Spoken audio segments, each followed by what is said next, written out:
Ladies and gentlemen, boys and girls of all ages, House of Havoc proudly presents their podcast tag team champions of the world.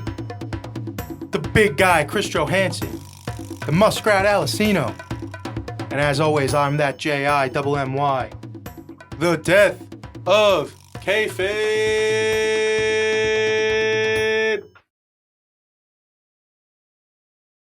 Welcome to the Death of Kayfabe part.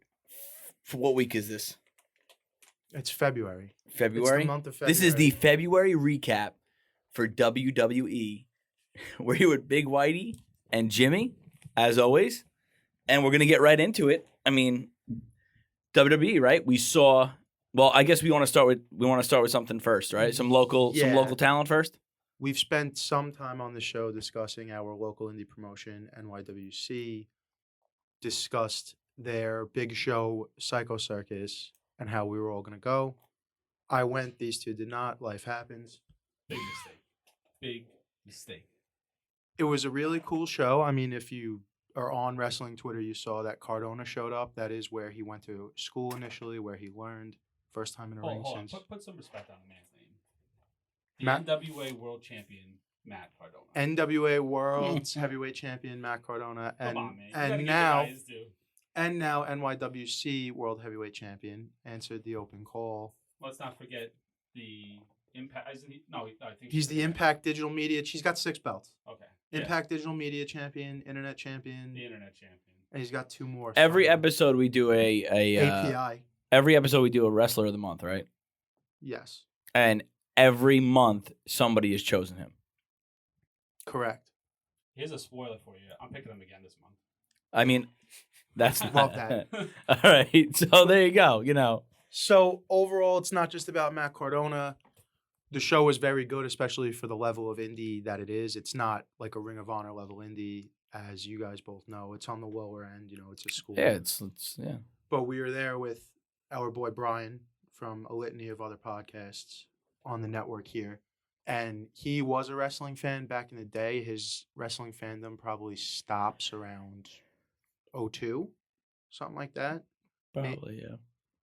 And he leaned over to me at one point and he said, it's really interesting because even I can tell just by watching who has it and who doesn't. Jaden Valo, Mm-hmm. that's the guy. Brian grabbed me. He was like, who's the guy in the pink? I was like, oh, Jaden Valo. He's like, that guy, is he somebody? He will be. And that's exactly what I said to him. I said, not yet, but he will be. He's got it. He's a little small, but in today's day and age, you don't have to be a monster anymore. That kid has it. He made Barstool. I don't know if you saw from the clip from NYWC in the Psycho Circus Yeah, he match. made Barstool. He took a Russian leg sweep off the side of the cage onto a ladder bridge. Oh, wow. Yeah, it was a sick bump. I'm very disappointed that I missed this show. Very disappointed. It was a good show. And Velo's been on Dark a couple of times on AEW. Oh, really? Yeah. So you don't sign a contract for Dark then? No. It's just kind of like, sign this in case you get hurt. We're not responsible. Go have fun out there. That's kind of what it's like. No, it's you get a contract. It's like an independent contractor's contract. You like a 1099, like literally. Yeah. Okay. No, I mean. Basically. Yeah, it's a booking. Here's a check. You did good tonight. Thank you. We'll call you again. You know, very simple. Yeah. So essentially, when you're an indie guy who goes up for like an AEW Dark, which is a YouTube show, you're going to. It's just like a 1-day contract. You know what I mean? So. Well, like, so didn't Cardano sign like a 5-match, 5 appearance deal with AEW originally? Yeah, when he first showed up. He did, right? All right. So back then TK was doing a lot of those guys on like the 5 appearance deals. Yeah. For what? I'm not sure. Tryout. It was a tryout. A tryout for a guy of that caliber, like we know that the work rate was there. Like, you know what I mean? But when Cardona went on there, he was not hot. You know what I mean? Like, we love him because we've been a fan of his. And he's from here and this and that. But he was not really on WWE TV anymore. He kind of was, doing the indie thing, but he was just getting going with it. Now he's the king of the indies. He's doing now what Cody did, 5 years ago? Yeah. Well, when he showed up to AEW, this is pre-Deathmatch King. And that match, which we fucked up not going to that one, too, in Atlantic City, but what are you going to do? Complete side note.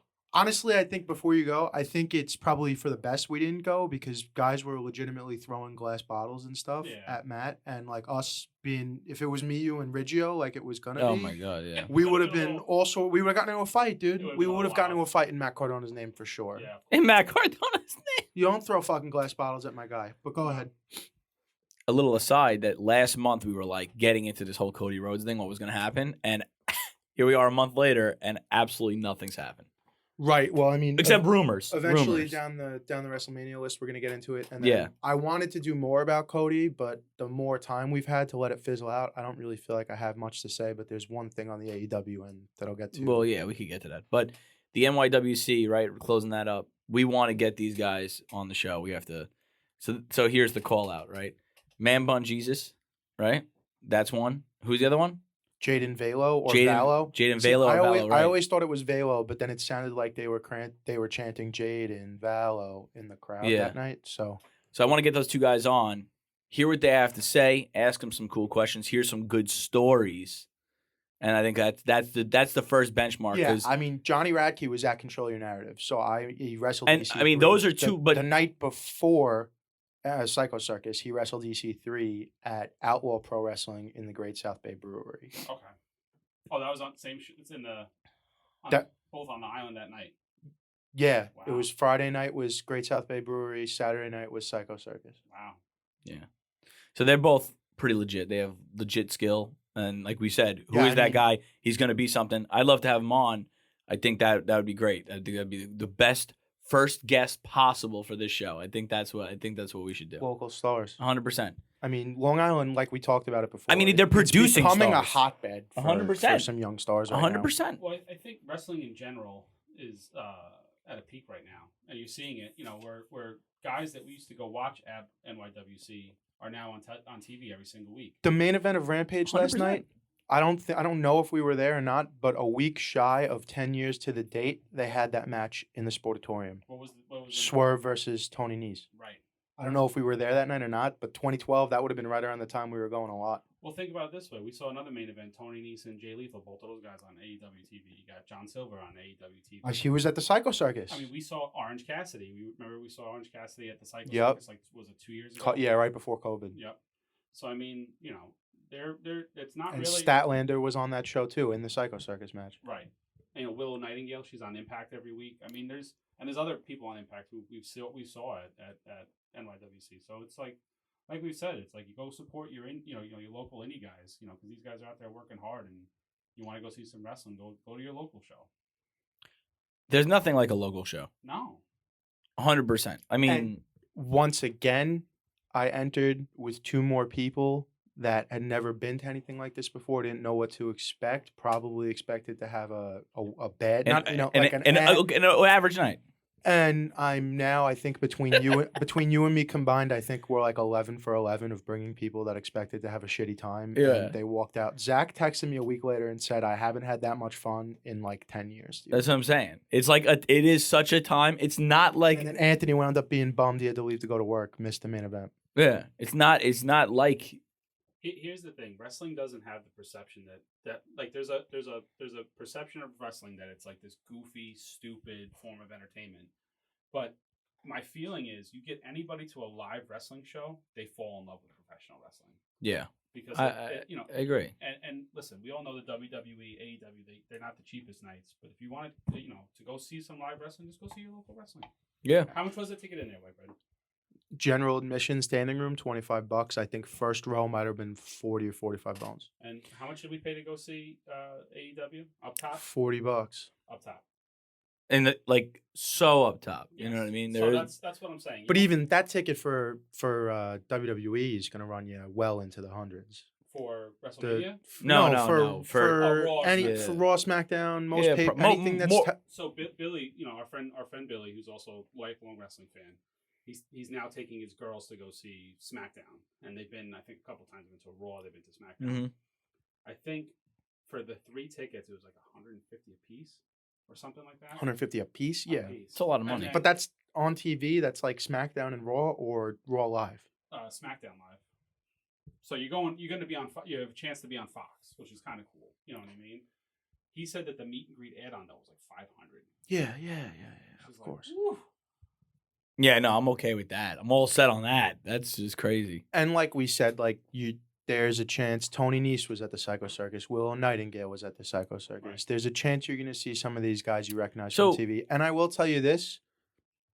It was at least 1-to-1 kids to adults. So even though it is kind of a rated R show, it is still a family atmosphere. Right. And you could always decide if it's too much for you, which it really Well, typically isn't. Psycho Circus is not the best show to take your kids to. But even this card, only the Psycho Circus match was really wild. Right. But it is like the crowd's there's gonna get a shut the fuck up chant. Like if you don't want your kid hearing the language, the wrestlers were getting in the kids' faces, the heels, and going "fuck you" I to think, like like, little 10-year-olds.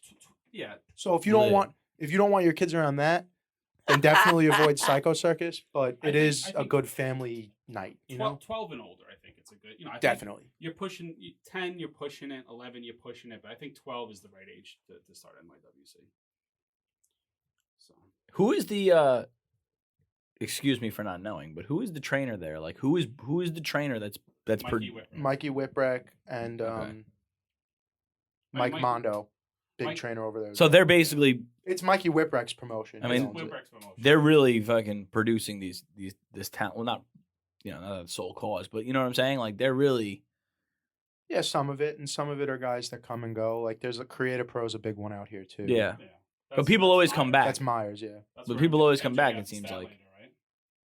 yeah. MJF, Statlander, both Creative Pro. And then like their big guy now is VSK. Yeah, but VSK is from Victory Pro Wrestling, I think. Okay. Yeah, so it always seems like they come back. Like even top guys in the indies now, right? Or Nice. They always seem to always come Nice- back to the roots whenever they're able to. You know what I Nice mean? more so than some others. Like And Nice is uberly talented. Oh yeah. But anyway. Well, we've seen that. I mean, Yeah, we knew that for a while, but I'm just saying, it's like I feel like he didn't get the push he deserved at all when he was at WWE. And AEW, I mean, he's used. I mean, you just said he main evented Rampage, you know what I mean? yeah, So it's he's been used. few and far between though. I like to see a lot more Tony Nese. Yeah, 100%. It's very wish-wash the way he's booked, but it's okay. I mean, we'll get there though. I Yeah. have some stuff to say about the roster. Nothing negative, just so the first thing about WWE on this week's episode isn't going to be about the wrestling. It's going to be about the podcast between Pat McAfee and Vince McMahon, correct? correct. All right. Go ahead. You want to break it down for us? Well, so this is where I turn it over to Chris because Chris did watch the episode in its entirety where we had both seen clips. well. Here's what I'll tell you. I've been watching the WWF, WWE since 1988, 1989, and you see Vince on TV. That's the character Vince. You see Vince the announcer, but you don't see Vince the person. And I feel like with this particular podcast, because McAfee brings that air of like laid back, he's very cool with everyone. So, and plus he works for Vince and they have a personal relationship. So I think Vince really kind of let his guard down a lot. And I think Vince saw what happened with Taker. With Taker at the end, kind of wanted to let people, with what was the documentary on the network? It was the The Last Ride? The Last Ride, yeah. And you saw more Taker in that than you'd ever seen. Oh, 100%. So Yeah. I think this McAfee show is, and again, you still got guarded Vince, but you saw a lot more of the person Vince. And I think that people make him out to be like he's like this, he's got an ego. He's got a gigantic, Philip fucking 2-continent, ego. But the thing about Vince is, I think down at the end of the day, he's a good guy. You know what I mean? I would agree with that. I would agree that he's a good guy. Yeah, I think Vince So- is a good person too. I What- did see that we saw more of his personality than more so in the past, right? But Sure. do you believe that the whole point of the podcast was to set up this match? No. No, if it was, they would have sold the match. All he said was, "I'll find an opponent for you." I think backstage, McAfee walks up to Vince and half joking was like, "Come on the podcast, man. Just come on the for everyone, just for one time, just to see what it's like." And Vince shrugs it off, and I think he fucking wore him down, and he said, "Sure, I'll do it." Well, so this is what I wanted to say about like the Pat dynamic. Now, obviously, none of the three of us have ever met Vince. We've never No. worked for Vince. But if you go across and listen to many people who have worked for Vince who have spoken about it, the power dynamic is intimidating. Knocking on his door and confronting him is intimidating. Am I wrong? Most people, I mean, you go in his office. He's got a fucking Tyrannosaurus Rex head or whatever it is in his office. and a lot of people, Like, a lot of people are afraid to pitch the wrong thing or say the wrong thing or not say what they think Vince wants them to say.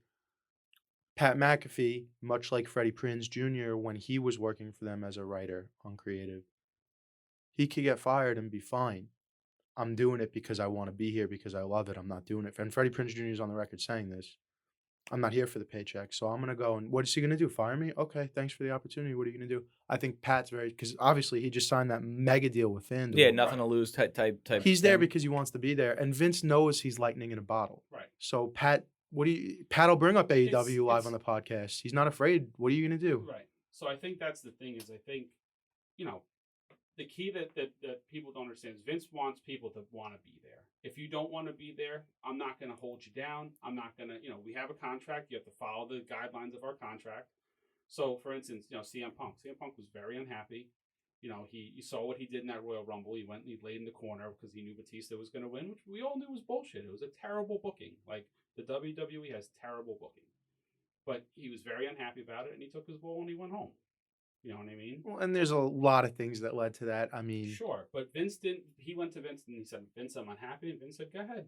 I'm not going to keep you here. I'm not going to hold you down here." Because people don't think about it. It's the WWE is Vince McMahon, so he's about his business, and like that's the thing about Vince. Like, yes, it's like cutthroat. Yes, it's like it's not. Nothing's dirty about it. The only person he ever handled dirty was Bret. I mean, yes, he did like the territories dirty and shit like that, but like he was pretty.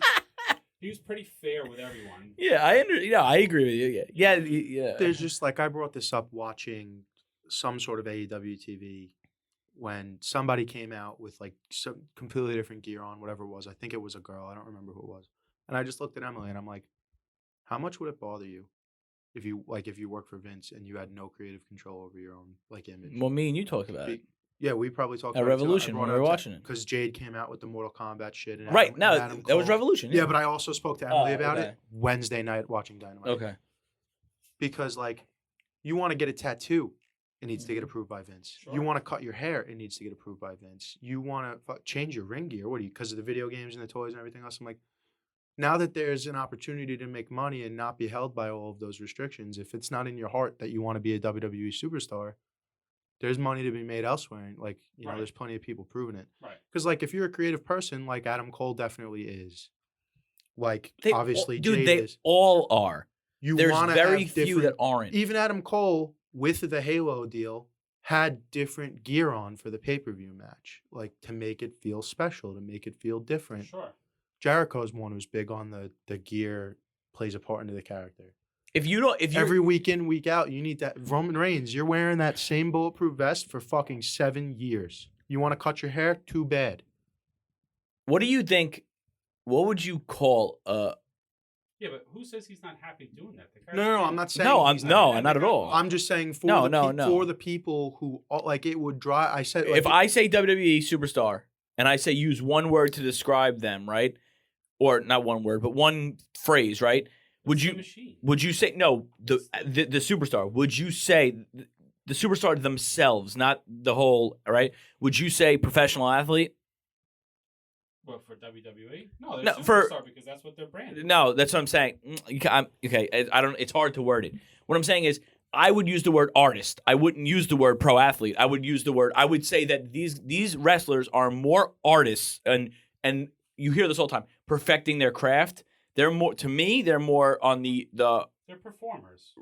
right. And I would agree. Artists is a good way to describe it. They are artists. Performers, fine, right? But they're not athletes. Athletes, like, not, Well, they are athletes, but I they're don't not mean that. professional athletes. Right, because Well, okay, I think what Vince branded it's sports entertainment. there's a I lot. think that's like the exact if you're gonna try to explain to a layman, what professional wrestling, like a little kid who never understood, Right. never understood. You would explain it. It's like it's it's athleticism, but it's a performance athleticism. So But it's like the circus. You know we what I mean? we could also argue Right. that sports entertainment. There is still to this day a difference between sports entertainment and professional wrestling. Slight differences, no, but that's not even the argument I want to have.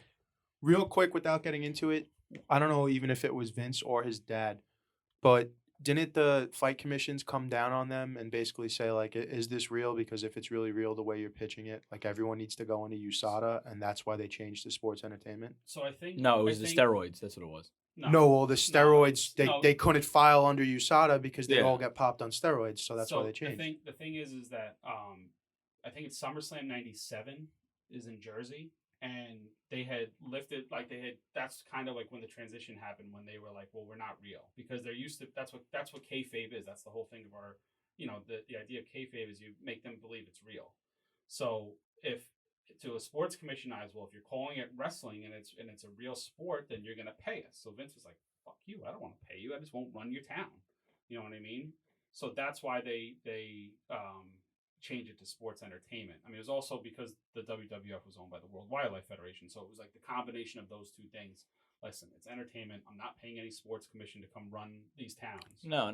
But it didn't have to do with the sports commission testing the athletes? That's what I thought it was. Oh, yeah, part of it was that too. You know what I mean? I don't know. Was USADA around back then? No, but it would have been it was something commission by commission. Yeah. Is gonna whatever. So basically, what would happen is if they went to Philadelphia, they went to New York, they went to Georgia, they have to pay those cities a certain fee because it's a sport. It's considered a sport, and you're making money by charging entrance. So because it was classified as a sport, that's why they had to pay that money. That's basically why they wanted to do it, because there's big fees to run the towns. You know what I mean? Yeah, and the commission still. There's somebody from like any show you go to in New York. There's someone from the New York State Fight Commission there monitoring exactly. it. Mm-hmm. Which, like, unless you're considered a pro in the state of New York, tables are not legal. Which is why at the Psycho Circus they use door frames. Right. That's a load of shit. I mean, So I think they consider the pros New Japan, WWE, Ring of Honor, AEW, Impact. The way they those handle are the only 5 promotions that are allowed to use tables in New York. the way New York handles it's even UFC, the way they handle the fight commission is just out of control. It really is. Yeah. But anyway, so basically, overall feeling of the podcast, right? What was the final remarks for you that you listened to the whole thing in entirety? Like I said, I think it was just being able to see Vince as a real person. You think he would do more? You think he would do it again? You think he would? Go on McAfee show again? You think he'd start showing his personality? If you're saying Taker showed it towards the end, you think this is not the beginning of the end, but you know what I'm saying? Like, is this where I think he plays his cards too close to the chest. I think with Vince, it's like you're not going to really see what he's really thinking. And that's why he kind of just stays the status quo. Yeah. And I think even through the podcast, even though you did see some real Vince, it's like it's still Vince. Business. 100%. Because kayfabe is still important to him. Yep. And it should be. It's like an old school mentality. But it should be important. Like, I mean, I don't want to get into the whole kayfabe thing now. No. No, but we'll get into it. But just you want to, when you're watching it, you want to feel like when you watch Eddie Kingston, Chris Jericho, felt real. That match feels real. The beef between Lesnar and Roman Reigns it's not real, but you feel because Lesnar's a real guy. It gives that illusion of it's going to be, he could beat the shit out of Roman if he wants to. You know what I'm saying? If he wants to, yeah, he could, So, let's get into the... Well, we're going to take a break first. Okay, let's take a break. All right, guys, listen. Pat McAfee said it best. You got to look good to feel good. You got to feel good to play good. Well, we're going to help you guys look good with Saatchi di Dinero, all right? It's the finest Italian material. It's fire. It's comfortable. And we got a saving for you, all right? You're going to use promo code HAVOC for 10% off your total purchase at SaatchiDiDinero.com. Also, check them out over at Instagram at Saatchi di Dinero. Saatchi di Dinero, always authentic, never counterfeit. So WrestleMania, where we at, guys? WrestleMania. We looking at what do we think about the card? Or the card, the general feuds that led up to these matches, how you feel about it. So does it feel like a my first thing I want to say about WrestleMania before we get into the card, 2-night WrestleMania made sense to me during COVID in the Thunderdome. Nothing being shot, sports are in the air. Give the people like 2 nights worth of content. 2-night WrestleMania, now that we're back to the status quo, business as usual, bothers me. Now I get that there's money to be made. You're gonna sell 200,000 tickets in theory. All the merchandise, all what it's going to do for Dallas. Great. Are there 2 Christmases? All right. Well, does your birthday happen twice a year? Let me Super Bowl? I think if he called Saturday night something other than WrestleMania. No. Because here's the thing. WrestleMania should be a 3-hour show. It should be the top matches of the year, and it should be the top performance of the year. Because like WrestleMania should be a reward. That roster should work to get onto WrestleMania because you're gonna get the biggest payday. You're gonna have the most eyeballs. You're gonna be like celebrities. It's gonna be like the show that everybody's gonna want to be on. The problem now is that they want to get everybody a payday. So how are you going to get, and 5 hours is way too long of a show, right? I mean, Well, now we're pushing 7 or 8 because of the 2-night deal. We're looking at 14 matches I have right now, and I don't even know if we have them all yet. well, it's got to be 3 hours. If it's 4 hours each night, it's too much wrestling. It's too much wrestling. Too much. Plus, you want people watching the Go Home SmackDown? Like, you're talking Friday, Saturday, Sunday. I mean, listen. And then Monday night. We're talking about fucking 2, 10, 13 hours of wrestling over the course of a 72-hour period. Here's what I'll tell you. When 84-hour period. I used to be, I've watched every WrestleMania. You know this. When like WrestleMania had Saturday night was the Hall of Fame and Sunday was WrestleMania, that felt big. Because it was a 3-hour show. It was the top guys. The Hall of Fame was a cool ceremony. You kind of got amped up. It was cool to see, like for me, because like a lot of the guys that were going into the Hall of Fame at that point were guys that I grew up with. Now it's like you have the Hall of Fame, you have Saturday night, you got Sunday night, and that's all, like you said, SmackDown, Raw, NXT. That's a lot of WWE wrestling in 1 week. The Hall of Fame thing doesn't bother me, but like this is the way that I'll always remember WrestleMania, and I still feel about it. This is why I was thinking about it in the car the other day. Like, even when I'm not, watching the product all the time, WrestleMania is still WrestleMania. I think about from being a kid all the way up to when we would have parties back in the day. I mean, we still do it on a smaller scale now, but like, say the show starts at 7, we get together at like 4, start putting them back, start having good food, doing, partying, hanging out. And then the show starts and it's just a crescendo all the way up until the big bang at the main event. And then it's over and we're like, all right, let's go now. Time to go do it next year. Like, let's get ready for next year. You don't get that on the 2-night thing because it's like, first of all, we're not going to party together 2 nights in a row, right? I was like thinking about it today. Like, she's gonna let I don't want to say she's gonna let me, but like I understand she does. My wife's not gonna want to have people over 2 nights. Yeah, she's gonna say to me, "Listen, why? I'm not. She's not gonna tell me don't watch it. I'll be able to watch it both nights, but like, because you got to clean up after everybody, So it's a thing. But like, not that I mind. That's not the point. The point is that having 2 parties 2 nights in a row, it's like having 2 Super Bowls back to back. Like one's enough. So I think we're all in agreement that the 2 nights. 100%. The only thing I'll say that I agree with Whitey on is, but it can't happen, right? It just can't happen. You can't put a card together for 3 hours, put the people that deserve it the most over this year's span.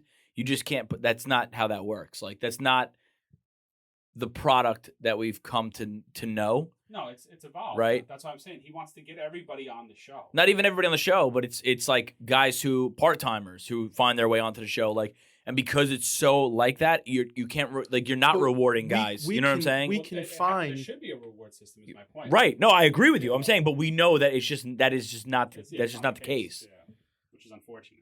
So go ahead. This is the way I think we should do it. Make it simple. You tell us the match, and we'll give a grade to the storyline and build up to it thus far. Great. Love it. McIntyre versus Corbin. I, right now, don't care. I do not care. That's all I got to say. D+. They've been trying, but it's just not getting over. And both of these guys are good workers and are good in certain gimmicks. The Happy Corbin ship, not for me. I liked badass Baron Corbin because he's a big bad dude who can get after it. You know what I mean? He just can't talk. He needs a mouthpiece. It's like a lot of these guys just can't talk. And they keep trying to put him in positions to talk. Isn't that and crazy? It's like, and we don't need to get into it at all, really. But he's a great heel. Don't get me wrong, because he does what everybody wants you to do. But you don't want to turn the channel when he's on. You want to I like when he's like healing it up and doing like the behind the back.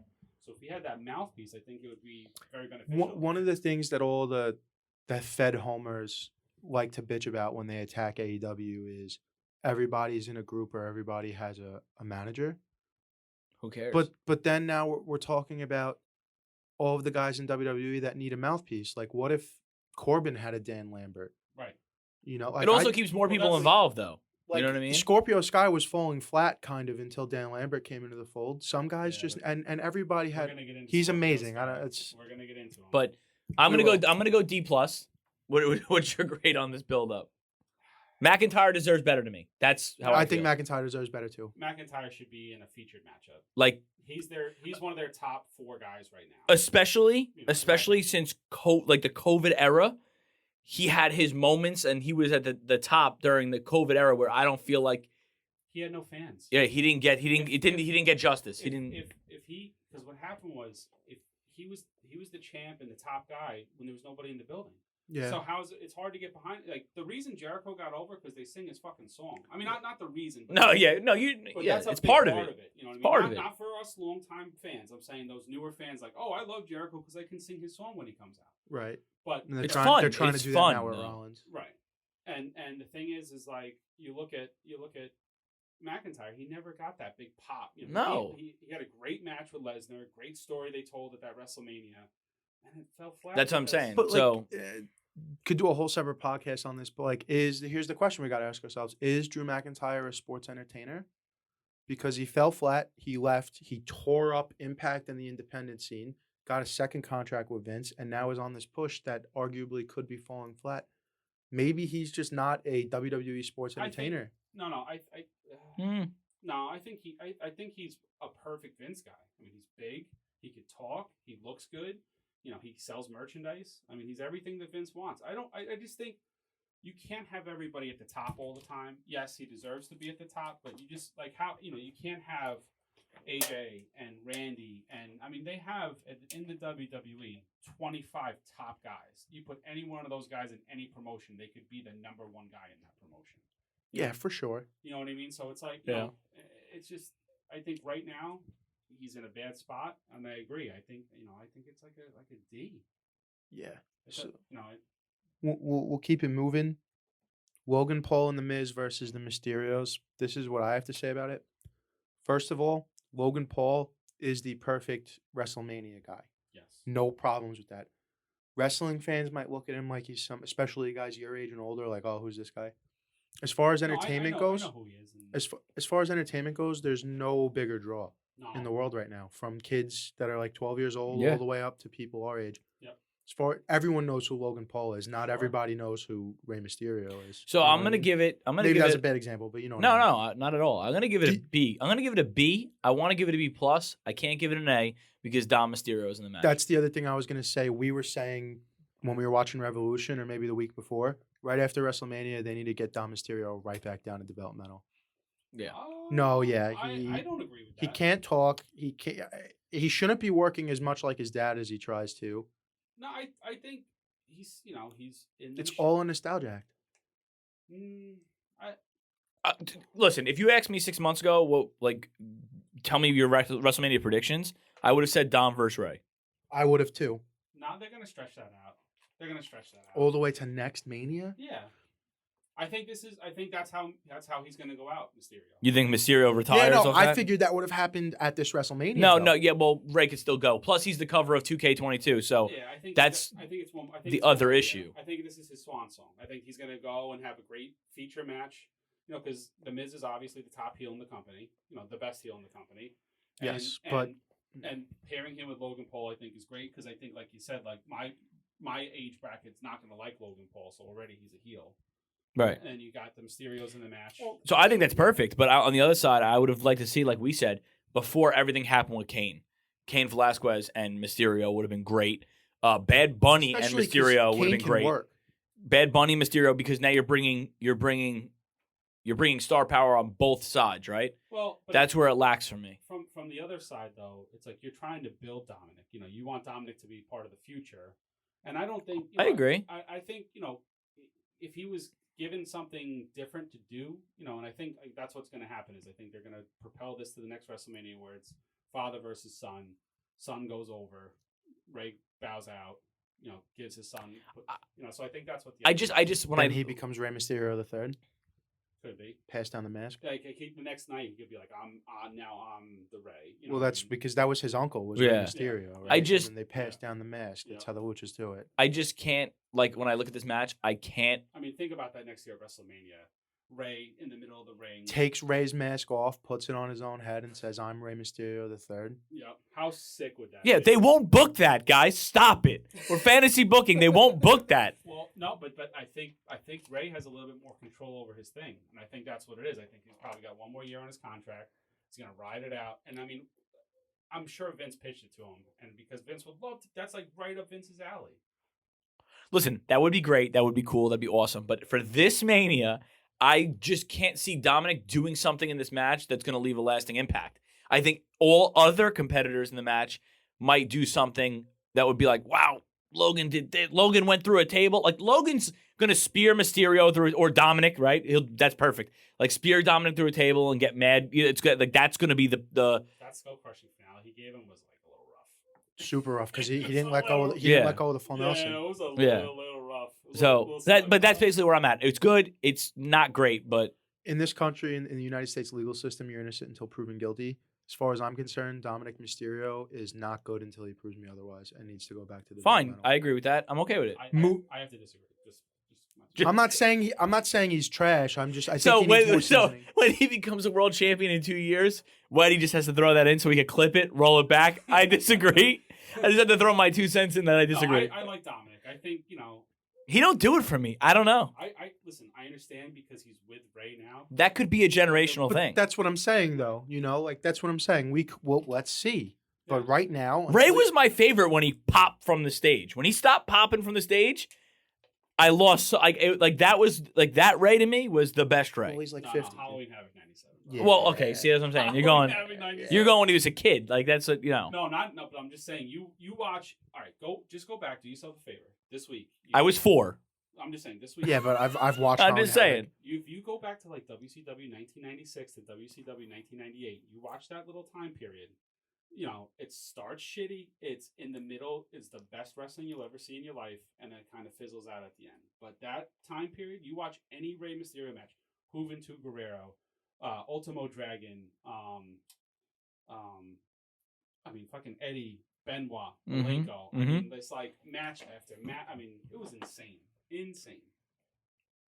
Moving right along up the card to another celebrity appearance that I feel completely opposite about. Don't need to see Knoxville in a WWE ring. It's Johnny Knoxville versus Sami Zayn. They're promoting the movie. There's money to be made for everybody. Knoxville. I'm not saying. You want to give your grade?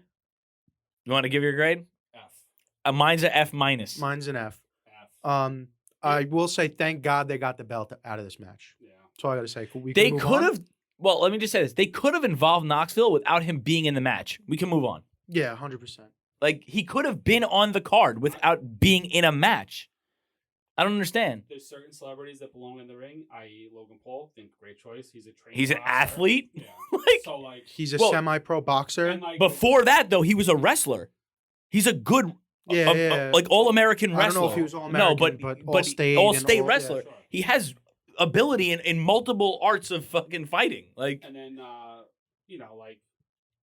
whatever. Listen. Thumbs down. Okay, that's it. 2 I thumbs wish down. I had 2 more hands so I could give this match 4 thumbs down. Yeah, exactly. Becky versus Bianca. Go ahead. I think Becky's amazing. I think they're doing great. Telling you, really?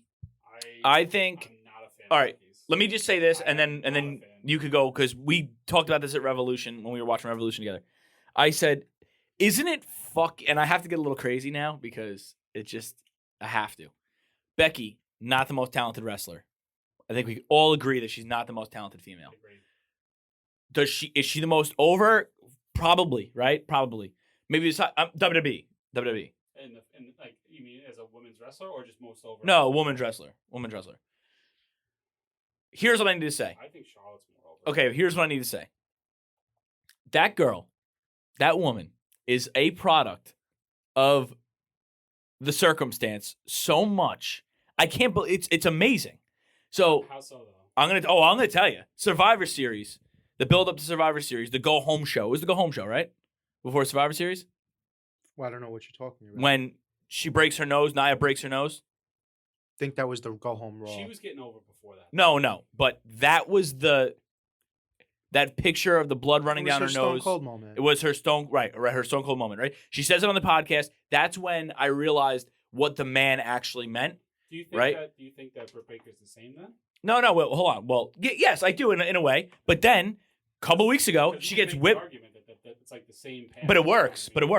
So then a couple weeks ago, again, I don't think that she was stagnant, but she needed that another signature moment in my eyes. She gets it. She gets whipped by Bianca's hair, which is a cool spot. Don't get me wrong. You saw the marks on her, and she's standing at the top of the stage, looking down, and it's like a still shot of her with this mean mug and just these lashes across her stomach. And I'm like, this shit slaps. Like, this girl gets hurt or, shows a wound, and she just sits there like a badass, and it works. It gets over. So she's had these moments where, like, the ever so slight, right, where it, like, just keeps her going. And I think I will say this. I think Bianca goes over. I think Bianca has to go over. Right? I think she should go over. I'll give the build up a B. That's all I'll say on it. Before I throw it to you, the only thing I want to say about Becky is she's not a natural heel. No. It feels like she's forcing it a lot. A lot. I think she needs to be more of an aggressive tweener like Jeff was in 07, 08, 09, if anything. Then, like, because it feels corny, cheesy at times, the way she's trying to force the heelness out. Right. But other than that, like you said, like, she just happens to be blessed with these moments that she takes advantage of. We could say blessed, but she makes the most of them. Well, yeah, everybody gets a few moments in their career. Whether they make them or not. You either make it a moment or it's just another thing that happened. She takes the moments and she makes them what they are. Because I will say this, it was her decision to turn around when she was walking up the steps on the go home to Survivor Series. It was her decision to turn around and stare at the crowd. It was her decision to not walk backstage, turn around, and look at the ring all scarred up and cut up. No one said, when you get to the top, turn around. No one did that, right? So for that, I'll say, yeah, but it is a corny-esque run, so she needs those badass moments. That's how I feel. Well, I think when she, it was supposed to be her moment when she beat Ronda at Mania a couple years ago, and I felt that felt very flat. I thought that the ending, like the crucifix, was not performed well. It looked very sloppy. Mm-hmm. Didn't look like Ronda was even pinned. And when they counted to 3, I was like, oh, really? Like, that's it? And that was supposed to be like her, this is your coronation. This is your Daniel Bryan. This is your, Bret Hart. This is your Shawn Michaels moment at WrestleMania. You know what I mean? I just think it was a major injustice if we go back, because if we're grading the build-up, does the build-up start for this at SummerSlam? No, I mean, because Bianca dropping the belt like that, it did, but they didn't book it properly then. Yeah, because like they haven't even really, like, what's Bianca's big moment in this feud other than whipping her? I mean, her match, getting pinned in fucking 10 seconds. Like, she did that thing with Doudrop where she what's her move, the KOD? Yeah. And Doudrop's a big girl, and she almost, I couldn't believe she got Doudrop up. I mean, Doudrop leaned into it, obviously, but that was hopefully get it to. But like that's a big girl, issue. man. To me, this has been like a C-. All right, I gave it a B. Because they should have been building it since that SummerSlam when she walked in and beat her. Because that was like huge. Here's Becky's back. She wins the title. She's over. But that's so bad. Whatever. Maybe I was too high with the B, but you know what? I'm gonna stick with it. That's just my personal take. Ronda Charlotte gonna close night 1. I don't think as it hasn't really delivered as advertised. Right now, I don't see why this match should have any business closing the night, even though it's only night 1. Well, it's Charlotte, that's why. I know, but Ronda's fell flat in a lot of the ways. I mean, athletically. She got the big pop at Rumble, but since then, they're. Well, because she gets the big pop, and then she looks like she doesn't want to be there the whole time. She looked like she was blown up pretty quickly. You know what would make it? I'm sorry, I don't mean to interrupt you. She just, like, go ahead. We're all excited. She's one of the people who, we talk about this all the time, that really, really missed out on Dusty, right? Yes. Because her facial, she's athletic. She can work. She can do all the moves. We're talking about one of the baddest women on the planet.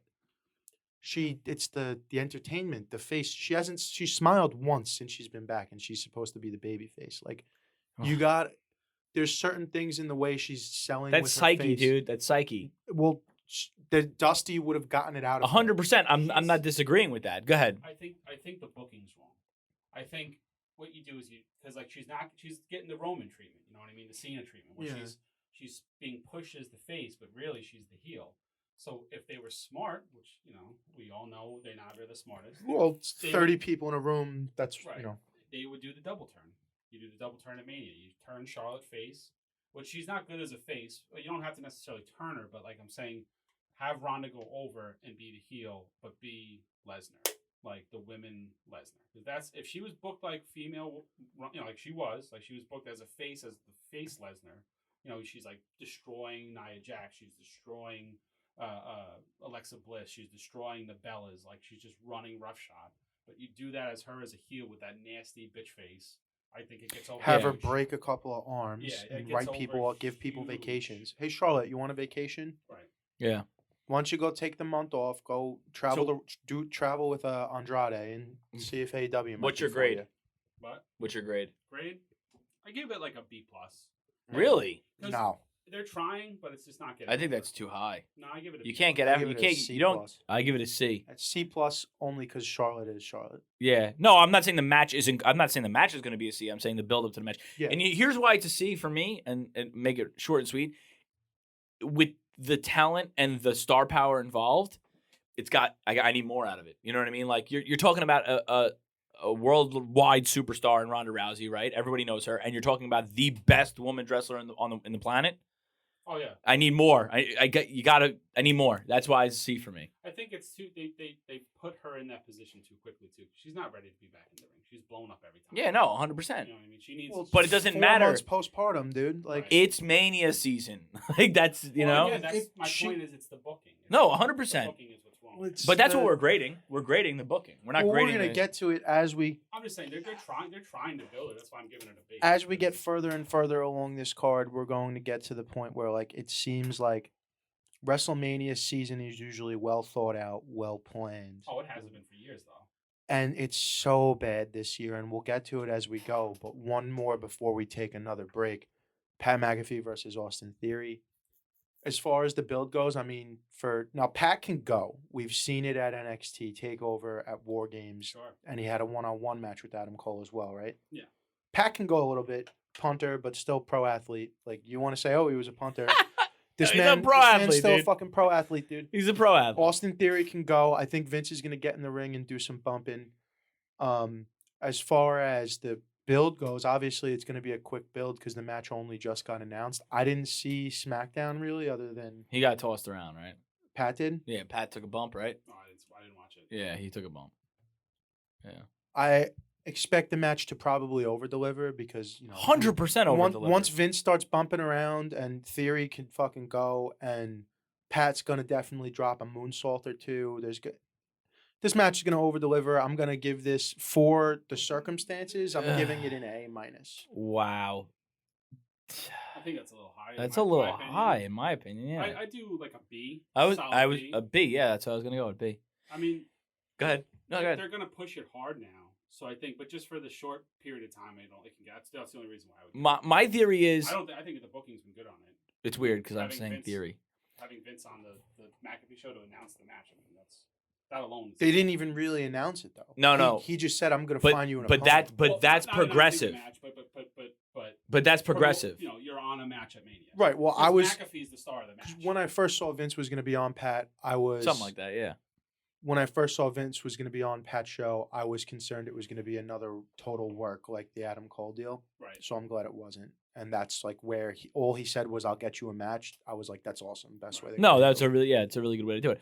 But my theory is that McMahon and Austin Theory versus McAfee, I think it opens the door for somebody to come help him. And that's all I'll say. I don't know who it's going to be. I don't know what the circumstances Wait, you are. leaning towards Cody then? I think there's two circumstances, and we'll talk about the second one after the break, but I think there's two circumstances where Cody gets involved. It's a surprise pop at Mania, and the crowd goes fucking crazy. I just don't know what it leads to after. Now, let's just say this, right? Now I'm fantasy booking, right? But let's just say McMahon gets involved because McAfee somehow looks like he's going to go over on Theory, so Vince makes the save on Theory, gets involved, blah, blah, blah. It looks like it's over. And then Cody makes the save. And then this whole, now you have a program, Vince versus Cody, in the sense that it's like, authority versus anti. Austin McMahon again? Like, because it kind of sets up that way the way he left, right? So, yeah, but you could see that they might go that route. It's a possibility. I mean, I think that the move is to put Cody and Seth together. That's what I'm getting to after the break. Yeah. I think that's the move. I mean, you got to do something with Seth. Seth's, your top two guys. No, I agree. Yeah. I'm just saying for the. I mean, would you put anybody over Seth? I mean, Lesnar's like a part-time guy, right? Or is he full-time now at this point? I mean, he's on TV every week. Yeah, still, I think he's still kind of. I would call him part time. As soon as he shows up for the big fours, if that, and he gets the build up, he gets the elimination chamber, but it is what it is. I'll give it a B, and we'll take a break. Yes, sir. It's a new year, and with the new year comes new resolutions. And what's going to help you complete the resolutions that you set forward for yourself this year? Inspiration. And we have just the company for you that's focused around inspiration. Head on over to staythirstyco.com and put in the code HAVOC to get 15% off on your next order. And make sure you take a look over at the Winter 2022 collection. That's staythirstyco.com. Drop the OY and focus on you. All right, we're back. We're doing part 2 of Mania. Going to continue our grades on the build-ups of the show, and we'll get right into it. And what do we got next? So where we just left off before we break, talking about possibly seeing Cody Raw tomorrow night, which will be, I guess, tonight because this is going to release tomorrow, is in Jacksonville, birthplace of AEW. If Cody's going to show up, it's got to be tomorrow night. Jacksonville? In Jacksonville. That's the rumor right now. That's a fucking Vince move if I ever heard one. And then, yeah, obviously KO. And so what I read was... So what you're going to say is what I heard. What I read was that Cody, Jacksonville, the whole deal, there was a misdirect somewhere along the line to make people think Cody hadn't signed. And they were waiting for the Rollins and KO to drop the titles, the tag titles, to let it happen. I don't think they dropped. I think they just lost. Or just lost, get out of the program, rather. Lose the match where... RK Bro is the champion. RK Bro regained. They beat Alpha. The Alphas. I like the Alphas, man. Yeah, they're solid. So now, obviously, KO has his spot, which we'll get to. Needs somewhere for Rollins to go. Rollins has already been the one, if anyone, on WWE TV who had already referred to AEW without naming them as the minor leagues. And he's the one who's really mentioned AEW the most. So I think it makes sense. It's also a match we never really saw the first time around. So let's just say Rollins and Cody does happen. How would we feel about it? A+. I'd be sad. Why? Why? I don't want to see Cody go back. Oh well, Neither do I, but he is. You can't. But he's back. Let's just say he's back. How do you feel? I mean, A+, dude. For so many reasons. The only reason it gets an A+ is because Cody's involved. Because like right now, the way you're like as they left Raw, it was Seth and KO lost, so now they're not going to be on Mania. But then obviously Stone Cold and KO are going to have their thing, which we'll get to. But the only thing Rollins did at the end of that was just put his head down. So why to take this top guy coming in, because Cody's now a top guy from AEW. He is the guy from AEW. You're going to take your top guy and a guy who's like at the bottom of the barrel because he's not getting on the card at WrestleMania. Like it does. And how are you going to make that make sense? So how could I give it an A? I mean, yes, it gets an A because Cody's coming back, which is awesome. So, but at the same time, it's like, here's what I'll say. How do you book that? I don't like the booking that WWE does where, like, I don't like, well, obviously we'll get to it, but I'm just going to say this broad stroke. Don't like the Edge AJ Styles thing. It works. Oh, see, that I like a No, lot. see, it works for that. Right. But if Rollins comes out tomorrow and goes, I need a WrestleMania opponent, and then Cody shows up, you can't do that. You can't do that. That's not okay. That's a fucking fart in church. That's what I'm saying. So now, what I will say is, if they do fight, right, it elevates WWE. It elevates AEW. It elevates Cody Rhodes. It elevates Seth Rollins. I don't see anybody who gets hurt from them stealing the show. Here's the thing. The only way that it would book it and make sense is for Cody to come out and say, Seth, you think I'm the minor leagues? Why don't you get out here and I'll show you the minor leagues? Yeah, but then because then there's juice. You know what I mean? But then he's out there defending AEW, which is not going to happen. Well, it's not. He called. If he didn't say he called AEW. But you know what I'm saying. He called me the minor league. Right. So I just feel like it's so late in the game now where it's hard to book something very well at this stage in the game, especially with a guy who's currently not in WWE. But you're saying from a match perspective, if it were to happen, how would you feel? I say A+. I say A+. I can't think of a better opponent for him to get in the ring with. Like name someone right now that you'd like to see that isn't accounted for. If I tell you Rhodes is on the card, give me someone he fights, and they can't already be accounted for. They can't already be accounted. Obviously That's the it. only option. Yeah. But it's just like it's not great booking. No, of course not. It's like the hot shot of hot shots, and like that's the issue with WWE is all the hot shot booking that they do, and this would be the biggest hot shot booking. I understand you want to get him on the show, but like that doesn't mean he has to be involved in a match either. I want to see what I would play out Rollins as like he's getting his ass kicked. And Here's my thing about the make him a surprise at Mania, shows up the night of. We're trying to sell tickets, buddy. No, We're I trying understand. to. Last I checked, they only had 48,000 sold for night 1 and just over 50,000 sold for night 2. You're talking about half of the tickets. Yeah, I understand. You got to that. start putting asses in seats, pal. Well, it's still. Not for nothing. You're still selling 100,000 tickets. I think that- I know, but if he wants to fill it, he I needs think there's to sell more. tickets. I think there's more than that. They It's had not. this issue. that- They had this issue every time they have a stadium because it's like people are like waiting until the last minute. And then you're gonna lie about the actual number anyway. Well, of You're gonna course. tell us 125,000 people were there. The fucking building only holds 109. Mhm. So you're just gonna lie right to our face anyway. Well, for a football game, it holds 109. For wrestling, It holds more. Yeah, yeah. No, it Yeah, does but they hold more, have but lied still. before. They lied. Well, they They lied every year. They don't Since lie. Ford Field. They don't lie. If it's sold out, it's sold out. It's who buys the tickets. No, they lie about the number of seats. It's skewed because like there's comps and there's a lot of stuff that are. They not said accounted Ford for. Field was 90-something And they won't thousand, and say it was sold really out. only 80, They will 85. The word is not sold out. They'll say capacity because whether you sold it out or it's the building is filled to capacity. Where did you ever say it was sold out? Right. All right. So Next. Let's go through all the ticky-tacky shit now. KO show with Stone Cold. That was the other option that I had for timeout, what do you call it, timeout, showing up. Timeout. Why he's calling a timeout? Oh, Jesus. You got 2 left. Stone Cold Steve Austin is not ticky tack. If Stone It's not a match. That's what I mean by ticky-tack. Wait. Why would you do that? Why would you Anything upset that's him like that? involved- Anything that Stone Cold is involved with Oh, in Dallas, here Texas. we go. Wow, you sound like that's crazy. No, I'm just saying anything that Stone Cold's involved with Dallas, Texas, that is not ticky tack. No, I thought he was cutting a promo. I got a little nervous. I thought he was starting the start of a I mean, promo. You're not going to catch 2 bigger Stone Cold marks, I think, than me and you, right? We're right around. I mean born in I '93. understand it's not a match, it's not a main event thing, but it's still Stone Cold. I mean, it's you're trying to fill a stadium. You're putting Stone Cold Steve Austin on WWE Wrestlemania. It's a big.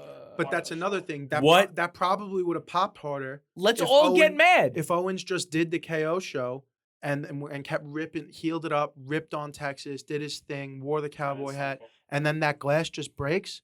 That's a bigger pop. Way bigger but, pop. But announcing it now puts fucking asses in seats, baby.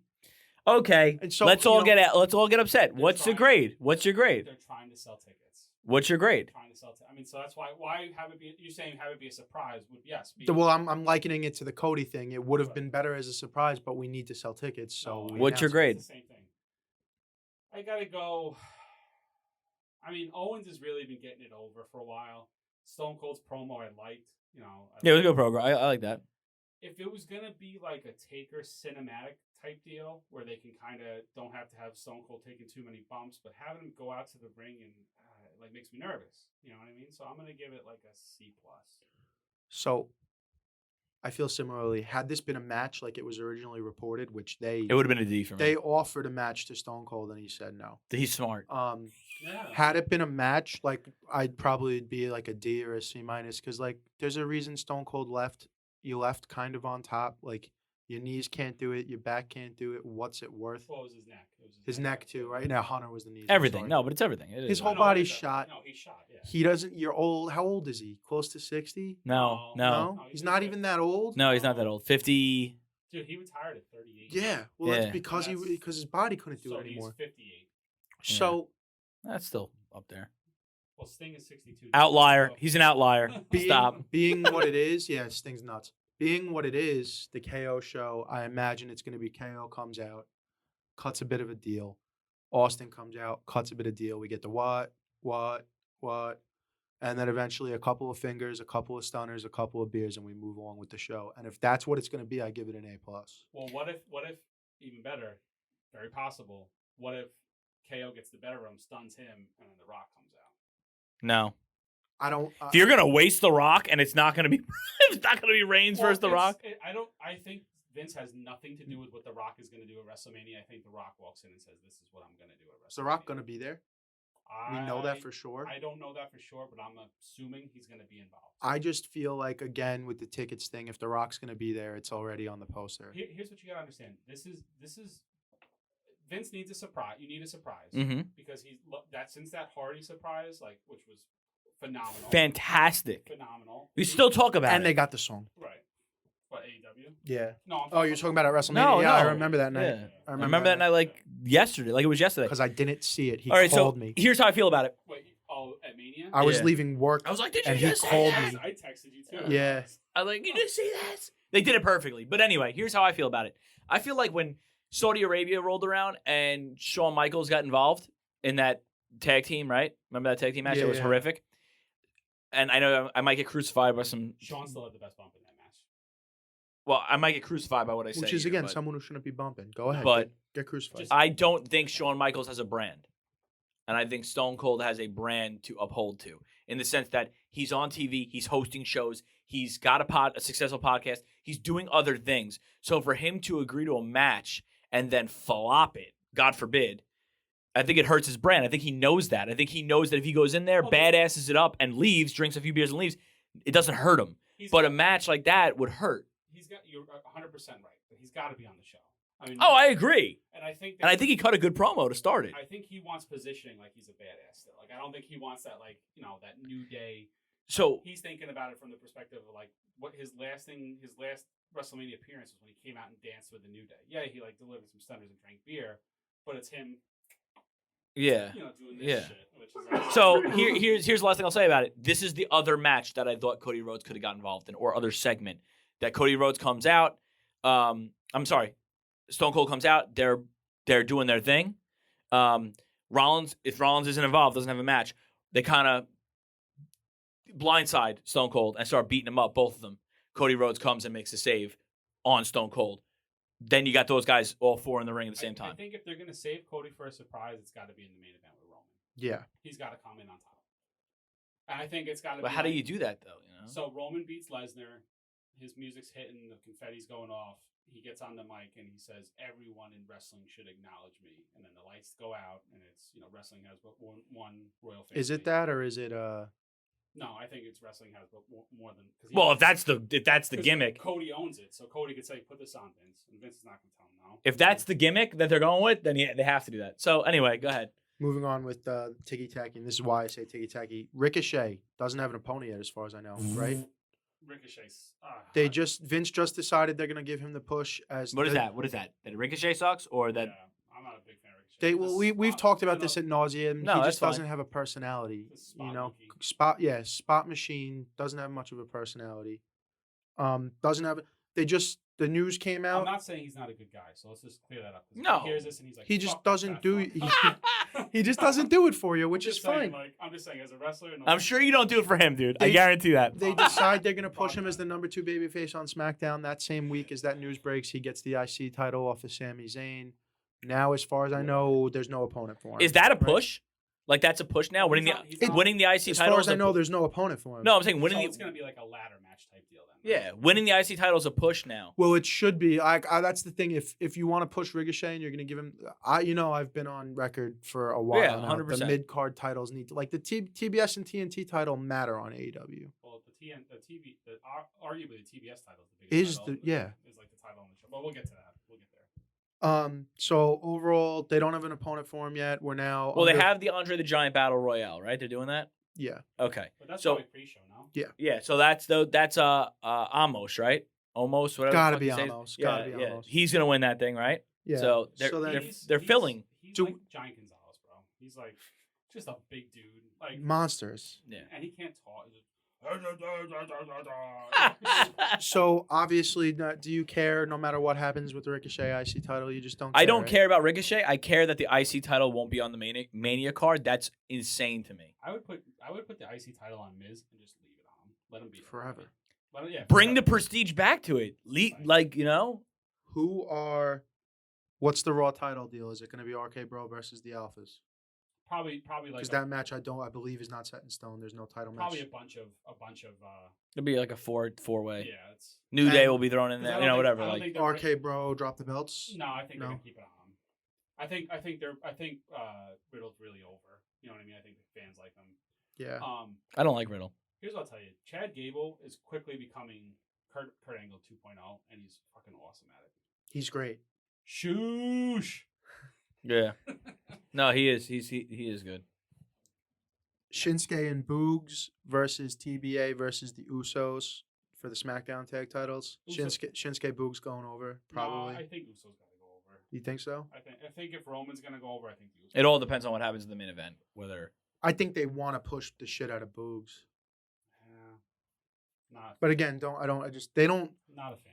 They haven't really done tag team wrestling right for a while now, and I just feel disinterested towards most of their tag like I team said, wrestling. Real quick, just get the Usos over. Then that's what makes the most sense. Probably is what's gonna happen. you know what I thought was cool. Well, I thought I don't know where I heard it from. I know it was on Bleacher Report, but I think it would be pretty interesting to bring their other brother up. They have another brother. Mm-hmm. He's in NXT. What's his name? Oh my god, it's not Uso. He goes by a different name. but- Fatu Rikishi. No, he goes by a different. I'll find it. But I think he's in NXT right now. He's pretty decent. He has the same look, short hair, not like their hair, like short hair, like He's a almost singles like guy- you. he's a singles guy. Yeah, but I same think he does tattoo. go by Fatu as his last name. I'll find out. Same tattoo that they have. Bring him up. Let him join the family, not the royal family, the family. That's what I would do. But Sticking with tag matches that I don't give a fuck about. Naomi and Sasha versus Carmella and Queen Zelina for the women's tag belts. I love Naomi. I don't give a rat's ass about this match. It feels like, just a way to get people on the card. Like Sasha and Naomi both belong on the Well, card. Sasha's got to be on the card. They got to be And on the card, Naomi's and gotta be on the they're card. going over. We're gonna And feel the boss glow. Carmella's an awesome heel. Yeah. Zelina's an They're awesome they're heel. good workers. I It's not actually- their fault that I'm not interested. I think, to be honest with you, I think they built it very well because they keep Sasha in a feat. Sasha's in the top 4. I mean, that's obviously it's Sasha, it's Becky, it's Charlotte, and it's Ronda. You know what I mean? Because they're gonna go with Ronda now, obviously, whether we like it or not. They're gonna go with Ronda. But I think the build hasn't been terrible for them. You know what I mean? They've had a lot of play on both Raw. I think on SmackDown rather. Yeah, Joseph Fatu. Mhm. Yep. So yeah, I understand. You can keep it moving. You got anything to say on the women's tag belt? I just want to give them their due. I mean, No. They're awesome. Yeah. All 4 of them are awesome. Yeah. It's not their fault. No. Are you Ant? You got anything on the women's tag title match? No, like I said, I think Naomi and Sasha Banks are uberly talented, and it just I think Naomi's I think she would probably be for me the most underrated women's competitor. Well, she's one of the top girls on SmackDown. She is, but even for that, that's what I'm saying. She's her in ring work is underrated. Go ahead. Damian Priest versus Finn Balor, United States Championship. I hate Damian Priest. He I works. hate such a strong word for never meeting him. I hate watching Damian. All right, Priest. there you go. If he kicked your dog, dude, No, and then you're like, I hate him. He kicked my dog. That's I one hate thing. but, Watching like, Damian He Priest. reminds me of like Diamond Dallas Page 1994, where he's got like the shaved head. I was he's one. got the fucking eye black. He's got like the gimmick pant. Like everything about him is a gimmick that he hasn't figured out. Like they're doing this like he's Damien, but he's a priest, so he's like a badass, but then he's also the an angel. split It's like person. fucking stupid. Like this guy is Alleged Ring of Honor monster. Yeah, I mean, the guy's big and he can work. Like, don't fucking saddle him with this bullshit gimmick. And he's like coming out and he's like the Archer of Infamy. He's like all these fucking things. Give the guy some black trunks and let him go out there and just beat people's ass. You know what I mean? Because I think he would be believable like that. well, Like, and I am a big fan of Finn getting the belt, and Finn has to go over. Has to. Finn's like another guy there that's like, if he hadn't gotten hurt after that SummerSlam, I think he'd be in a way different position. And I'm not a big fan. Which was Rollins' fault. Yes. Just had to get that. that's bullshit, though. Like, I agree with you, but it's bullshit. It is what it is. It's the way the business is, though. Nah, but it's bullshit. You gotta stay on TV. I mean, that's what happened to McIntyre. That's what happened to a lot of these guys. Would you put Finn Balor in the top 10 in WWE? Like, skill-wise. Like overall talent. Like, would you put him in top 10? Just thinking off the top of my head, I got Seth, Roman, Owens,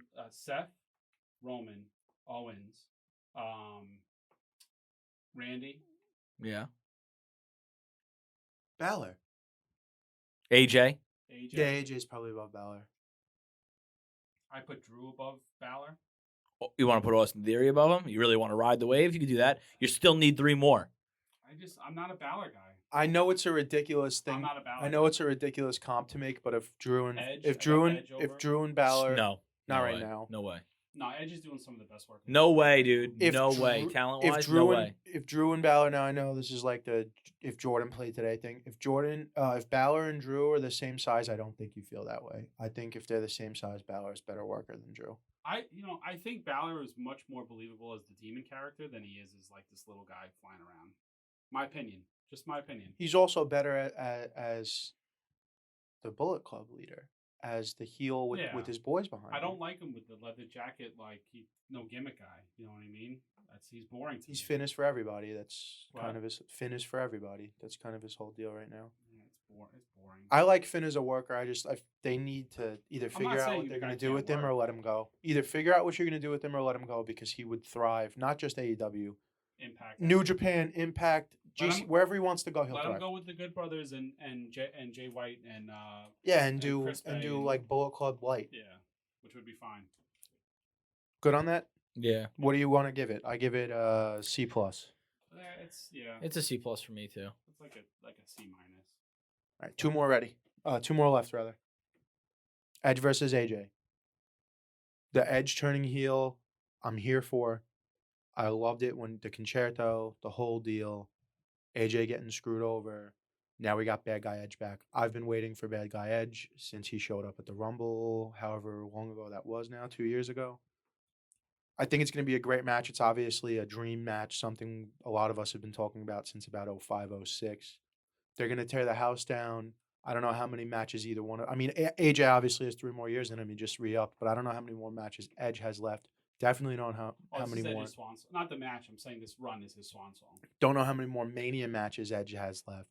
So both of these who guys are hasn't- gonna go fucking give you 4 stars minimum. Who has an Edge got? Like what wrestler left on the WWE roster has he not had a big time match with that he needs to have one with? Styles. No, but besides Styles, I'm saying. Rollins? I'd like to see him go with Rollins, and I'd like to see him go with Roman. Okay. It's just hard to put him in that main title. I'd like to see him go with KO. He got his match with. I mean, he was a triple threat with him. Yeah, why not have the battle for Canada? Right. Yeah. He had that match with Roman last year at Mania with Bryan Right. or Danielson or whatever. Yeah. What I would I- argue, he's not currently on the roster, but for when it's finally time to go, get fucking Omega. Jay Riso, Mm. Christian. Yeah, but Get Christian back and do a They've had a lot though. No. for their farewell. You don't think it should like when Matt and Jeff go, it should be the 2 of them fight each other. See, because here's the thing, though. This is just my opinion, total opinion, and you guys could probably disagree. It's fine, but like when you set up like the Swan Song, like when you set up now the tag team again, it feels like forced. Like so like Jericho, right? Jericho never had that like moment where he like every time he returns as something a little bit different, a different version of himself, right? And if he like returned at an older age as the same person he was, we would sit there and be like, this is his last run. Like let these guys like evolve, do something different, and then it doesn't feel like the Swan Song. It feels like holy shit. So when I'm done looking at it, right? This is what I'm really getting at. When I'm done looking at it, I want to say Edge had 2 good runs. Here we go. This one and this one. I don't want to look at it as like there was Edge and then there was like watered down Edge at the end, just 15 years older. Like you can make the difference. You know what I mean? Putting him back, like that was the thing with the Hardy Boys. Like how many times have the Hardy Boys reunited? And I get it. Shit works. So it's fine. you were able to get the song loaded, which I knew they would be able to get because we've Well, heard we'll it. get there, we'll Yeah. get Yeah, but it needs to be in a different capacity, or I'm just gonna look at it as like, okay, now Well, it's that's what now I it's was 20 getting to, but years we'll get later. there. You know what I mean? So, well, here's the thing. I think Edge, personally, I mean, Edge has had a lot of good runs. You know, and he goes out, he comes back, he goes out, he comes back. Well, I'm just saying, I'm Yeah. just viewing it neck injury and not. I think that match he had at the Performance Center Mania with Randy was excellent. It was. It was a little drawn out in my opinion, but it was great. And I think the stuff that he did with Roman was excellent. You know what I mean? And I think that this is a very good run for him. And I think this is just another on the long line. I think that the heel turn was a perfect time for him to have a heel turn because he was like getting a little stale as the babyface Edge. Now let's get into it. Like let's see, let him be maniacal and let AJ be the heel. You know, the face that he needs to be. So it's the same way that eventually CM Punk will heel turn, right? That's the same feeling I have with Edge. It's like, I'm back. Everybody loved me. It's been so long. I'm here. Aren't you guys happy I'm here? And now it's finally, which it could have even been too long, but I understand what you're saying. The good time for a heel turn. Now he'll kind of, he could have another year run, 2-year run where he could be one of the top heels, right? But I'll give it an A. I give it an A. I think it is probably up there for match of the night. You could steal the show. It's the match that I'm most looking forward to. AJ Styles obviously is the man. You know what I mean? Edge is, they can tell a story, man. They can make something happen. It's just where they go from here. So who goes over? Who, like in your opinion? I think Edge has to go over on Styles. To me, this is not a match of who has to go over. Doesn't matter. It's just go put on a good show. That's all I care You about. give me a fucking a 10 count, Yep. a 10 count draw. Yep. It doesn't matter. As long as it's a good match, that's all. Yeah, and it's gonna be a good match. Yeah. All right, go ahead. So here we go, main event time. This is the 6th time now that we are going to be seeing Brock Lesnar face off against Roman Reigns in a main event for the title. Third time at Mania? I think 3rd time at Mania. Third It's- or 4th, third, I right? think it's 3rd time at Well, Mania. the first time was the Rollins cash in, Mm-hmm. right? The second time was Roman Roman got destroyed, right? Mhm. You know, Lesnar went over super clean, just destroyed him. And this is the third time. Yeah, I believe so. Roman's going over. So has to here's go the over. it's title for title, which we all know, right? Dumb. The way that that's what I'm getting to. The way that it is being pitched and advertised, and the whole angle is it's a title unification match. Biggest match in the history of WrestleMania. It's a title unification match, right? But WWE officials have already stated that they feel that they need to have 2 champions because of they're feeling pressure from both networks that each show needs a champion. So there will still be 2 world champions. So what are we having a title unification What do you mean there will match still be 2 for? world champions? They're going to eventually take one of those fucking You're belts. going to use your second time out in the first episode of today? Thinking about The- it. No, that's all right. I'll let you get No. If they're still Make going to them take it. they're still going to have 2 world champions at some point quickly after Mania, probably at WrestleMania Backlash, which doesn't need to have 2 fucking words in the name, but that's a completely different argument. What are we fucking doing here? It doesn't make sense. You're adding unnecessary build to something you're just going to take away. It's like in comic book movies where you kill characters just to bring them back in the next movie. Now no deaths feel real because anyone could come back at the snap of a finger or a fucking Lazarus pit. Why are we unifying the titles and it's the biggest match ever if by Backlash or the next show, someone's going to take 1 belt away from Roman? Or they're going to make 1 belt out of the 2 and just call it the WWE Universal title and then create a new championship that's all red on a red leather strap. And call that the fucking 2-night WrestleMania title. I don't know. But the point is, it doesn't make any sense if you're still going to keep 2 separate belts going forward and keep the brand split. Then what are we fucking doing here?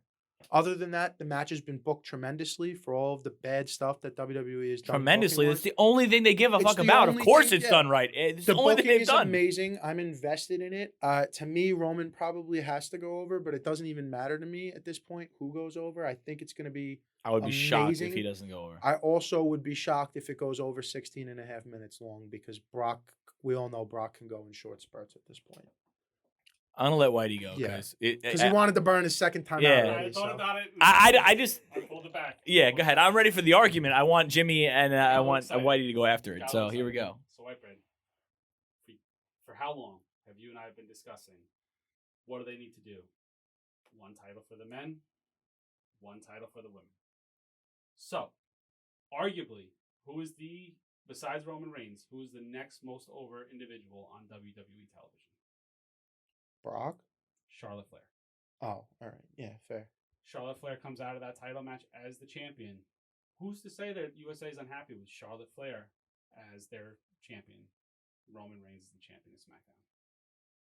So, I don't. Yes, it's 2 champions, but this would be like exactly what I'm thinking. Like I really have this overwhelming feeling. I think, to me personally, I think this WrestleMania is monster WrestleMania. I think this is going to go down. Hear me out. Hear me out. I am. I'm not. I am. I'm hearing you. I am. Here's the thing. You guys got the AEW glasses on. We're now AEW, because I did it. I was there. WCW. WWF sucks. Everything they do sucks. When in reality, there was a lot of good stuff going on WWE TV when I was watching WCW. And I used to watch WWF because how could you not? But what I'm saying is, I think this WrestleMania has the potential to do a lot of things that we've been waiting for them to do for years. I think this is like the finale of like an era. I think they're going to move forward. And again, this is me being very hopeful, but I think potentially they can move forward. They can have their 2 champions. They're going to have a women's champion on one show. They're going to have a men's champion on the other show. And they're going to have other storylines going on with the brand split. Never gonna happen. Well, let's Oh see. my God. When have they ever done something that we spoke about? They should do this. When do they ever do the right thing that the fans think? All right, so we've been complaining for years that the booking has been terrible, right? And now with Roman and Brock, we've said nothing but for months. But that's it. Right. There's 4 more hours of show. So sometimes you gotta crawl before you walk. And what if they're making the right decisions now? Because I know it's easy now because you have the alternative to watch. When we only had WWE, we would be going into Mania way more excited, way more. And I think the reason we're so downtrodden is because you have a product on the other end that is so good. So it shines this light on WWE of like, it really enhances all this shit that we've been talking about for years. But I think over the last 6 to 8 months, they've really made steps in the right direction because they know that they're, as much as I like to say, and the WWE like to say they don't pay attention to AEW, they know what's going on over there. They've brought in these big monster names, CM Punk and Bryan Danielson. Now you got Jeff Hardy. Jeff Hardy is a huge part of their fandom.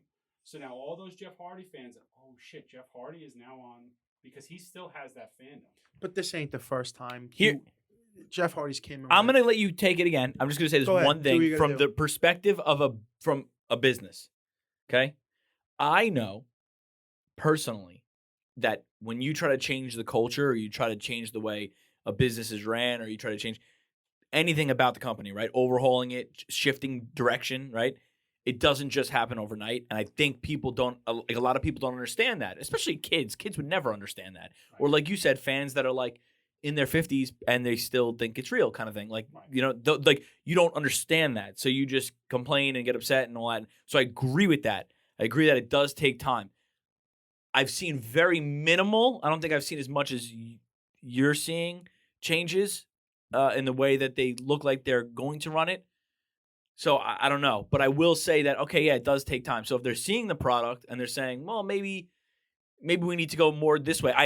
I wholeheartedly believe still to this day that they're going to sell.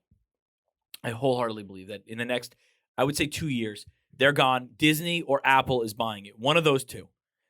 That's what I believe. I just think the characters are so, I mean, God, like what you could do with the characters. Like you could make Netflix series out of almost fucking all of them. I still say over Vincent Kennedy McMahon's dead body, over his cold dead body. That's This whole fine. company That's gets fine. sold. I don't think, and I said, I agree with White Bread. I think we would like to because he's made these deals, because he has to give up a lot of creative to Fox to have his show be on Fox. So they're going to say, because they're not just going to hand Vince McMahon, here's billions of dollars. I mean, this is a guy who had a grandmother give birth to a fucking hand on television. So, like, you think Fox doesn't go back and look at that shit? Like, oh, Stone Cold Steve Austin smacked you upside the head with a bedpan. You know, like, you said the N-bomb. Remember, when he said the N-bomb with John Cena. I mean, there's like a billion things that Vince has done that have been incredibly questionable. You faked your own death on TV. You had a girl crawl around and bark like a dog with her top off. I mean, You used to have bra and panties matches. Exactly. So, I mean, Yeah. Fox, when they handed him all this money, they said to him, like, we're going to have a little bit of creative control. But Vince wasn't willing to give up everything because Vince will never be able to give up everything because he's built that from the ground up and he wants to see it continue with his family. Does he want to see that though? Yes. Even That's where I disagree. I'm gonna keep this as vague as I can, but like you draw on your own personal experiences. Even in your own personal experiences, when push came to shove, your partner didn't want to give up. Creative control, like No. Like control. You're saying, like, or when it came to the end, he was trying to find a way to keep his family involved. He didn't want to give up I see his what you're saying. baby. Yeah, I see You know what I saying. mean? Yeah, I mean, again, So we're not talking when you're talking a sale of a local, right? You're not talking. no, I know, So but it's he says he same but different because it's You know, still Vince's baby. 100%, but generational wealth is already there. He also views it like it was his family's company that was passed down from his father from his grandfather to Totally, his dad. totally Yeah. understandable. But his grandfather couldn't sell it for what it's worth. His dad couldn't sell it for what it's worth. No, well, Vince did all that. No, Vince right now cannot. He already has generational But wealth. he doesn't need the money, so why would he get Right. rid of his baby? But is it's my up to point. Steph. So what happens if Steph's like, "Hey, Dad, listen, I really don't want to do this. I want to be a mother. Shane's doing whatever the fuck he's doing. Yeah, but Triple H They can't won't- go They anymore." won't do anything until Vince is 6 feet buried. You know what I mean? And then what? What happens if so it makes no difference whether Vince passes and Steph sells it, or Vince is the one that says, "Oh, I set my family up for 20 generations down the line. Here's $1 billion. Give us $1 billion. See you later." Like it makes no difference. It comes down to the way people are hardwired, and I do not believe, from what we've seen over the last 50 years or so, that Vincent Kennedy McMahon is wired that Okay, way. I just feel like you guys are putting way too much weight on Vince and not enough. I get it, The but bottom line is always what Vince wants, 100%. But it always will be. he's until at the dead. point where it doesn't fucking matter if the next generation doesn't want it. It doesn't happen. And you guys got to see that. It doesn't matter. No. Vince could say, I want this forever. I'm never getting rid of it. He dies and Steph says, see ya. I don't want it. No, Who that's- wants it for $1 billion? Like, No, that's very possible that could happen. What No, I'm saying is, yeah, that's that possible. doesn't happen until Vince passes. Which is all I was okay, saying too. fine. Back to what I was saying. Yes, creative control. It happens over time. You say it ain't gonna happen. I tend to agree with you. I'm trying to play the middleman. Right? I don't want to play. So we do put. put the AEW glasses on No, for sure. because we fell in love with this product and it's now no longer delivering in our eyes. You fell in love with WCW and kind of had you never had a choice. Like you did, but then you didn't. You know what I mean? You always had the choice because there was always JCP, Jim Crockett Promotions, and then there was the WWF, and then in I think it's 90 is when they sold to Turner, it became WCW. So basically, from 1990, when I was really deeply into wrestling, there was always WCW. So when WCW went out, that was 2001 when Vince bought. and there was literally nobody. Now you're from that point on is basically a conglomerate. It's basically a monopoly Right. on. You had TNA. Well, TNA was until 2000. 2002. but Yeah, but at that point it was just the monthly Just pay-per-views. pay-per-view. 2005, I I think, is when you had Yeah. Impact. I had a So hot I'm box saying- in 2002, so I saw that. so 2001 to give me the year where you're like a diehard, enormous wrestling fan is exclusively watching WWE. Where Never exclusively, because I always had my eye on everything else. But basically, I mean, from 1990 until 92, for that 2-year period, I was just watching WWF. I didn't even know Kerry Von Erich, who was this giant wrestler, he was been around forever. He was part of the Von Erichs in Texas. When he came to the WWF, that was the first time I found out about him. He was the Texas Tornado. He was just a new character that came in. You know what I mean? There was all when Ric Flair came in, I'm like, who the fuck is Ric Flair? You know what I mean? that's so wild. Because That's wild. I was so heavily invested in Hulk Hogan and the WWF. I didn't know who Ric Flair. Who's this guy? Right. The real world champion. And then my dad's like, that's Ric Flair. What are you nuts? Have some respect. Listen, but WWF has been the only thing from basically yes, Impact was around, TNA was around, but it was never close to what WCW was. WCW was legit number 2 competitor. No, right. You know what I mean? It's the way I felt, because like you growing up, I always kind of had my eye elsewhere while mostly consuming WWE. Right. But it was different for me because when I would watch Total Nonstop Action, I would be watching it and enjoying it. But AJ Styles, could you imagine if this guy got on WWE? Right. Could you imagine? And then when it Right, started right, to right. get sad with Flair and Hogan and Booker and Kurt towards the 11 back, and 12, yeah. it started to get, and that's when I was done with it for a while. But whenever you saw this homegrown talent come in, Daniels, all these, Kazarian. Well, the- Daniels was a Ring of Honor guy, though, wasn't he? Yeah, Yeah, he was, he so was. was Kazarian. Yeah. A lot of the TNA guys were Ring of Honor Right, guys right. because Ring of Honor's around Well, before T- TNA or TNA right around the was same like time. the original AEW, kind of. You know what I Yeah, mean? but Just not to the same. not booked well and not on national television the way like they got to deal with TNT, which is it's in every single home in America for the most Right, part. right, right. You know what I mean? Which It's a is national that- channel, yeah. Which is the difference. Like WCW was on TBS, like with Turner Broadcasting, which everybody used to watch the Atlanta Braves because it was on Turner. Yeah, Impact was on Spike. Yeah, Spike. TNA. it's and true. Spike. It's true that Atlanta Braves. Listen, we gotta let's just Yeah, we don't take us want to home. we don't Take us want to home. yeah. Here we go.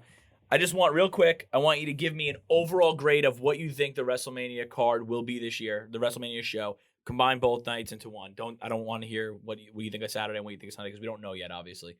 Just say overall, I think they're going to deliver this, and this match is going to steal the show.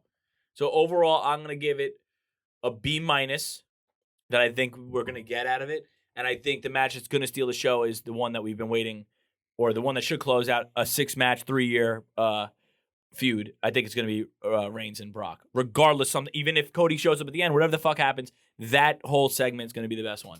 I'll give it B minus. I'm actually for the first time since like I would say in a while, first time in a while.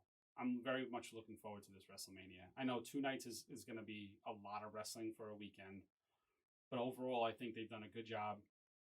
There's like 6 matches on there that I think are a lot of juice in them. Going to be very good matches. I'm going to give overall for like a WrestleMania and my excitement level, I'm going to give it like an A minus. And I think the show could deliver like a big A minus. Men match of the night. Match Match of the card. We'll call it match of the. I think Edge and AJ Styles is going to steal the show, and I think the most exciting match, which most people are going to be talking about the next day, is the main event of night 2. Right. Yeah, I think the entire show, hype-wise, success-wise, ratings-wise, I guess, if you want to get into it, hinges on the main event, Brock versus Roman. It's what they've put all of their money into over the course of the last 10 months or so. Can I just interrupt you for 1 second? Go ahead. Sorry, not a timeout, just quick interruption. Yeah, go ahead. Well, I think that another reason they made what's it called, the 2 nights is because you can't have a 7-hour pay-per-view with your biggest match at the end of that pay-per-view and then the crowd's dead. That's partially why they're doing it 2 nights. But it doesn't need to be 7 hours. No, I understand. They're going to do it 7 hours, but I'm just saying my point is that's another reason why. Well, now hold on, So- because now I got to now I got to do it. Out of curiosity, how many people are going to both shows? Do you think? What percentage of people you think? Most of them. Most of them, 65%. which is still a lot to get up 2 days in a row for 4 hours each. I get it, makes sense, but I'm just saying it's still. It's easier to get up after going home and sleeping, and then. I get it, but it's because still it's still you're gonna have less 20 juice. You know you're what I'm gonna have a saying? 24-hour turnaround. Yeah. They have to start both shows hot, and they have to end both shows hot. Right, For- 100%. especially But that's- night 1, they have to Well, end we it. even see it. You see this problem reported a lot that the crowds are dead during Rampage. Well, they shoot Elevation, then Dark, then Dynamite. It is then hard to Rampage. stay up the whole And, time. well, we were there for a 2-hour Rampage, and it was like by the fucking end, it was yeah, all right. Like we're just trying the to way- make the train at this point. I'm just saying the way they've built it, night 2 has to end big. Yeah. Has to. So I think the main event is probably going to be a very violent, very fast car crash. Like I said, 16 and a half minutes. And is I'm all where I for put it. the over under, and I'm all for that. That we don't need these 30-minute, 60-minute Iron Man matches all the time. And the fact of the matter is, Brock can't really do it. I'm taking the over. Yeah. 24 minutes. No, I think like 15 minutes. Bell to bell. Bell to bell, 15 minutes. I say 24 bell to bell. Wow. I don't know I about don't 24. know. No, I don't know about 15, but 24, that's a fucking number, dude. So That's a I agree I that got $10 on the over. Anybody wants to take it? over 24. no, 16 and a half. 16 and a half. Oh, I would take 16 and a half on the over. I wouldn't take 24. No, 16 What and a we half, should- I'm taking the over. I'm What saying- we Okay, should do yeah. is, because books have odds, we should see if there's an actual over under. All right. Let's do it. Give us your grade. I think the show match steals the show is Edge versus AJ, or at least the potential to steal the show. I'm gonna go. This has the potential to go from B minus to B plus, depending on how the main event delivers. Okay. I'm okay with that. That wraps up the WWE segment, right? For this month of March. Well, we recapped, I guess, in February, but then we looked ahead at WrestleMania. So Yeah, we did a lot. But we'll call this the pre-WrestleMania show, right? yeah. It's like the WrestleMania preview show. As always, we're brought to you by House of Havoc Podcasting, Tiger Pack Productions, Sachi Di Dinero, and Stay Thirsty Company. Peace out.